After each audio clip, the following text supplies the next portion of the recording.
और पीएम नरेंद्र मोदी ने लगातार 11वीं बार जवानों के साथ दिवाली सेलिब्रेट की। इस बार पीएम नरेंद्र मोदी गुजरात के कच्छ पहुंचे। यहां मोदी ने जवानों के साथ दिवाली मनाई, सेलिब्रेट की और उन्हें मिठाइयां भी खिलाते नजर आए। इस दौरान पीएम नरेंद्र मोदी ने तमाम बातों का जिक्र किया। मोदी ने क्रिक इलाके का निरीक्षण किया, जहां उन्होंने जवानों से उनका हालचाल भी जाना। इस दौरान क्रिक इलाके में पीएम नरेंद्र मोदी करीब 1 घंटे तक रुके और प्रधानमंत्री नरेंद्र मोदी 11 साल में सबसे ज्यादा 4 बार जम्मू कश्मीर में जवानों के बीच दीपावली का पर्व उन्होंने मनाया, जबकि 2 बार हिमाचल प्रदेश में जवानों के साथ नजर आए, उनका जोश हाई करते नजर आए। और ये तस्वीर भी आपको अलग अलग दिखा रहे। सियाचिन जब पहुंचे थे दिवाली सेलिब्रेट करने के लिए, तब देखिए 2015, 2016 से लेकर 2013 की तस्वीर और आज की भी तस्वीर आपकी स्क्रीन पर है। आप इन तस्वीरों के जरिए देख सकते हैं कि जब भी दीपावली का मौका होता है, पीएम नरेंद्र मोदी जवानों के बीच मौजूद रहते हैं, जवानों को हौसला बढ़ाते नजर आते हैं। और इन अलग अलग तस्वीरों के जरिए आप देख रहे हैं जब पीएम नरेंद्र मोदी आज कच्छ पहुंचे और इससे पहले जब जवानों के बीच दिवाली सेलिब्रेट उन्होंने किया।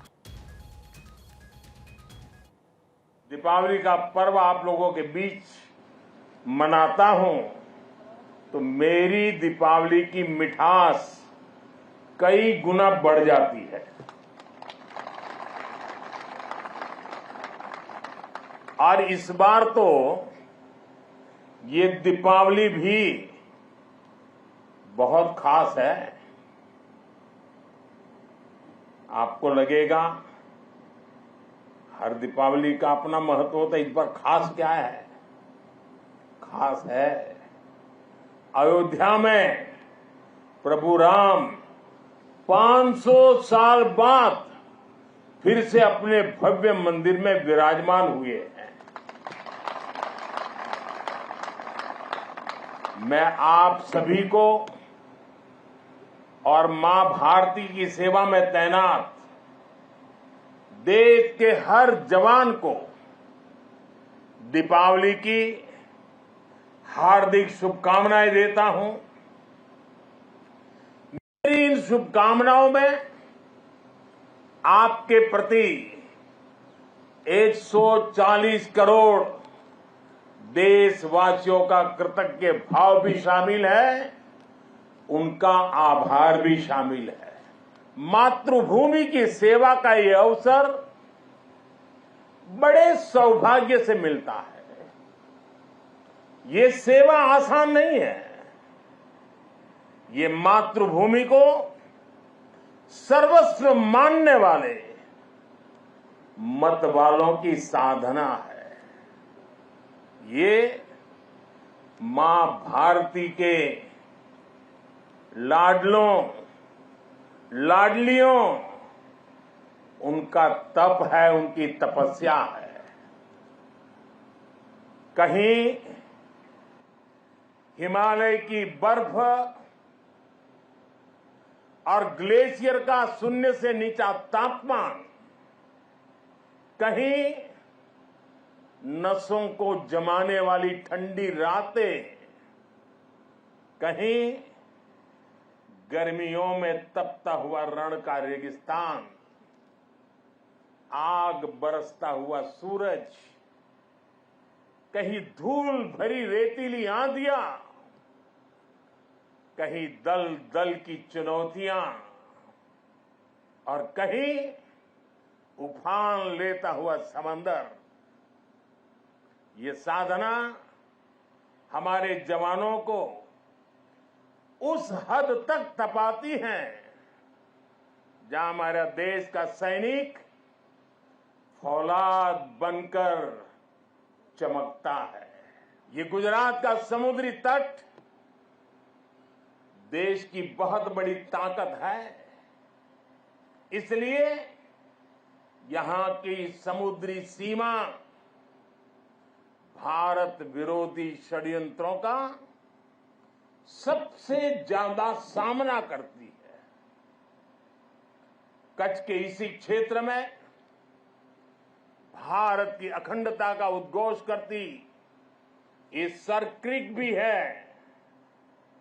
अतीत में इस क्षेत्र को रणभूमि बनाने की कोशिशें भी हुई। देश जानता है सर क्रीक पर दुश्मन की नापाक नजरें कब से टिकी है, लेकिन देश निश्चिंत भी है, क्योंकि सुरक्षा में आप तैनात है।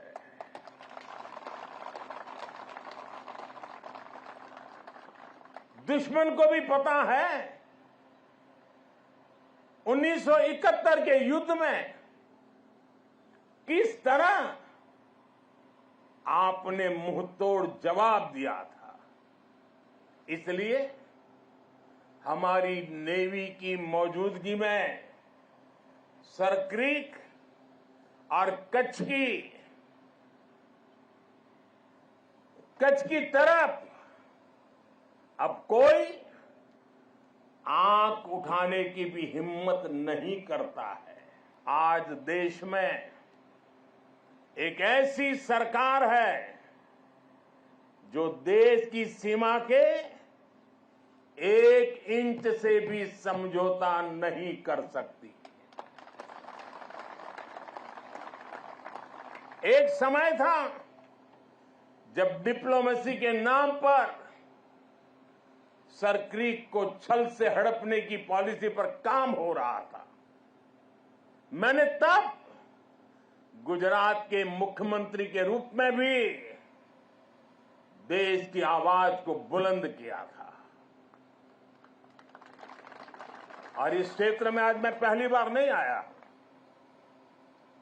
मैं इस क्षेत्र से परिचित रहा हूं, कई बार आया हूं, बहुत आगे तक जाकर के आया हूं।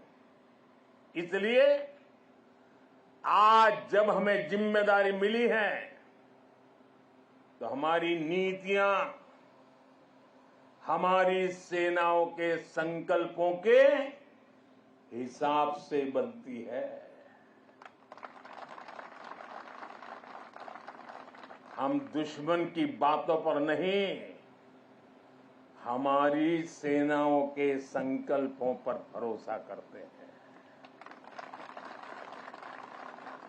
साथियों, 21वीं सदी की जरूरतों को देखते हुए आज हम अपनी सेनाओं को, हमारे सुरक्षा बलों को आधुनिक संसाधनों से लैस कर रहे हैं।